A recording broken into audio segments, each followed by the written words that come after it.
It's Anna at Memphi's Garden. Welcome back to the kitchen. Ignore me, I've been mowing grass. But I wanted to show you something really quick. Super easy, fast way to have an extra prep item on your shelf.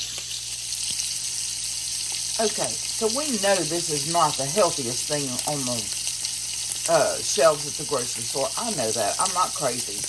But in a SHTF or life-changing event or whatever you want to call it, canning some up is a good thing. So what I'm doing is I put a little bit of bacon grease in the bottom over there, and I'm just browning them, kind of cooking them a little bit so that they have a good flavor. And then I'm stuffing them in jars. These are the 1.5 jars. I got that done too much. Might have to use that for something else and keep going. But there's 14 in these, and I got 2 of them on sale. So I'm going to brown them up and can them up. Okay, so that's a little better. And you can get 4 or 5 in a jar. And then you're going to wipe those rims super, super, super good. So while these are browning up, just a reminder, you want to make sure those jars are hot, that your lids and rings are warm, and that your water is warm because you're using a cooked meat. Now, it's not real hot, but still, it's not like you're raw packing and coming from cold to cold. So, hot jars, hot canner, hot food, hot rings and lids. Okay? So in honesty, if you lay it flat and stuff on, you probably could get 6 in there. But I'm just going to stick with 5. Because, you know, there's just me, Carrie, and Mom here. And, oh, Liberty's barking. Excuse us. But anyway, I've got a couple more to finish up, and then that'll be 4 jars worth. I think that'll be enough for now. 1.5 size jar fits perfect. Okay. So I went back and I added 1 more sausage dog to each jar. Went ahead and did 6. That way it equaled out. And also, I filled each jar with filtered water to 1-inch headspace. Wiped my rims really good. Checked for any nicks, all that. And then put my lids and rings on finger tight. My water is steaming. I'm just going to set my jars in there, and we'll go from there. Y'all can tell my canner is well loved.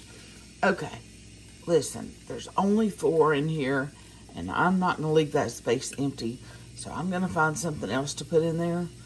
Now, these are 1.5 jars, so they're going to take longer than a pint jar, typically a little less than a quart jar. But I'm going the full 90 minutes at 10 pounds of pressure because it is a meat. Okay? And I do have them packed condensed. Okay, so this was previously done, but I'm going to do some more, but I wanted to show you how fast this is. Okay, in a SHTF, you might have an injury, and so you might need sterile water or saline water. You could put a teaspoon or a tablespoon of a good salt in that water and have a good saltwater wash. I just do sterile water because you can always add the salt later. Just fill your clean jar, warm jar because it's going in there, with some warm filtered water. Wipe that rim, put the lid on, you're good to go. So I'm fixing to fill a couple extra jars just to have on hand for emergencies. You just never know.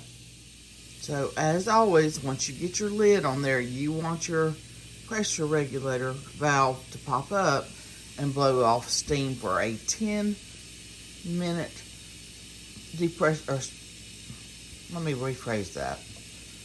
You want that to raise, and you want a full steam to blow off through the regulator for 10 full minutes. And then you add your jiggler. Okay, I think you can see that steam. It's been at pressure for 10 full minutes, flowing off. I'm going to add the jiggler. Now, when it starts to rock and roll, then I'm going to cut my temperature down and set my timer for my 90 minutes. I got too tickled at myself. Look at my hands. They're just stained. I washed and scrubbed, but they'll probably take a little bleach water. I was out planting this morning and I don't wear gloves. That looks horrible. Okay, so that was quick. We're already at a light jiggler, so I'm going to cut my temperature down midway just because I don't want it rocking super hard.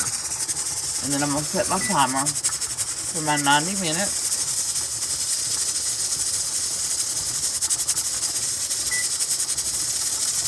Come on, baby, come on.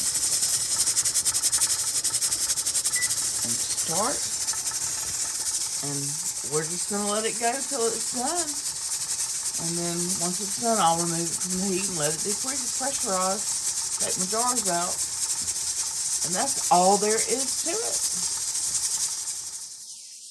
it. Y'all want to see what a 6-month-old English Mastiff looks like? This is her. This is Liberty. This is how she spends a lot of the day. They're so sweet.